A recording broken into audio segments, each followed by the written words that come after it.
we see the story of Jesus going to the cross, and everything seems to kind of be hand in hand. And then there's this one character that seems to interrupt the narrative. His name's Barabbas. We don't even know much about him except that he's a murderer, a leader of an insurrection, a rebel. And why he's even mentioned, sometimes I'm not so sure. It's like, what?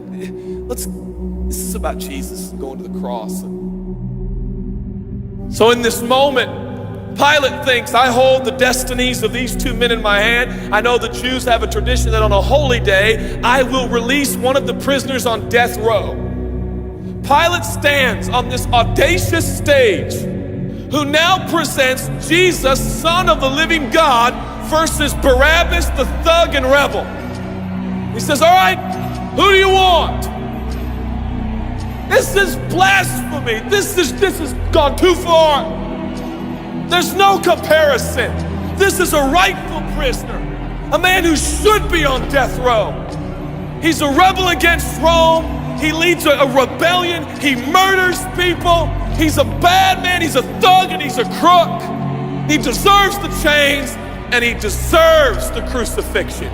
Jesus, what has he done but heal, restore, deliver, set free, open blind eyes, open deaf ears, heal the lame and the leper? What has Jesus done?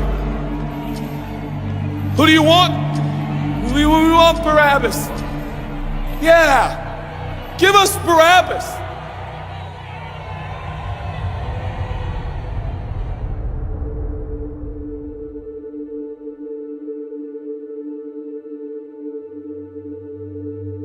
People say, give us Barabbas. The Roman soldiers come up and they put the key in and they unlock Barabbas from his chains and shackles. And he walks down the platform, welcomed by all of his thug friends. Yeah, the people love me. Yeah, that's right. I don't even know who this Jesus guy is, but all I know is my people love me. There seems to be no conscience in Barabbas. There's no record of him turning to Jesus and saying, I owe you everything now, for you have set me free. No, I don't see any of that in Barabbas. And God knew that. Jesus stood there, silent, for he knew the will of the Father. He said, it's fine, Father. Let him have Barabbas. For Jesus knew that the Father would have to treat Jesus like Barabbas so he could treat Barabbas like Jesus.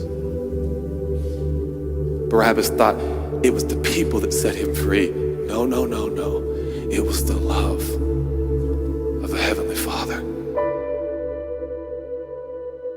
When I look at the story, I realize who Barabbas really is. That's me. That's you. That's us. And I was reading this the other day, and I felt God speak to me. I love Barabbas. I love him. But God, he's bad, man. I love him. And I wanted him to go free. But didn't you know that he probably would have never acknowledged the free gift? Yeah, but I love Barabbas. While we were still sinners, Christ died for us. God sent his son for Barabbas, even the one he knew would walk away from Jesus and his free gift and never come back. He loves him. And the nerve, the gall, and the audacity of believers to think, I got saved by grace, but now that I'm in this deep, dark place of bondage, I better work hard to get myself out. What? That's the opposite of the gospel. Are you bound? Are you held under the power of this temptation, this sin? Do you feel like it's controlling you? What are you gonna do? I'm gonna shake myself free. Stop it! No, you won't. You're no match for the powers of hell and the urges of sin. You will not overcome it, and you will never overcome it. You'll just be another statistic. There's no answer within yourself. Your own marriage, your own goodness, your own discipline, your own devotion will not save your marriage and will not save your kids. There's only one, and he's the one that took your place. He's the one that stood silently on the platform with Pilate and said, yes, let him have Barabbas. Take me. How many times have I stood on that platform with Pilate and Jesus, and I'm the Barabbas, and they start to take my chains off, and I say, no, no, I deserve this. I deserve the guilt. I deserve the shame. I deserve the consequence. I deserve it. Jesus seems to look at me and say, no, son, let me have it. Let me have your sin. Let me have your pain. No, God, I did it to myself. I deserve it. My marriage won't make it. This is what I deserve. I deserve divorce. I deserve poverty. I deserve sickness. I deserve it all. No!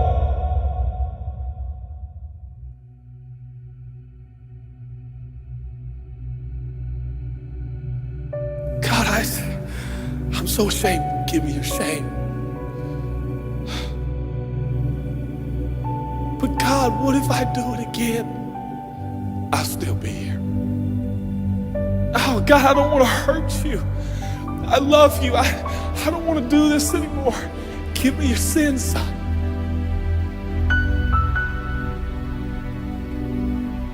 This is all we got. It's all I got. It's all you got. We can play games. We can play church games. We can pretend like some people are better than others and that's why they're blessed, or we can all come to the honest conclusion that it's God. And it's God alone. The greatest challenge is not your discipline, your devotion, your focus. Your greatest challenge is believing the gospel. Could it be that there's a God with a love so scandalous, so wide, so deep, so vast, so high, so expansive, so welcoming, so inclusive? Let me have your sin, son. Okay. And I give him my sin. And I stand in this empty space of forgiveness and acceptance while Jesus walks off to the cross that I deserve. I see him walking to the post to be whipped. As I stand a free man, all the attention is turned now. And I feel the love of God saying, go son, live your life. I'll pay the price. Where did we get off thinking that we were gonna set ourselves free? It's still Jesus. It'll always be Jesus. It'll never stop being the power of Jesus. If his blood is sufficient for your salvation, his blood is sufficient to sustain you through every challenge and every sin and every temptation. Jesus is enough.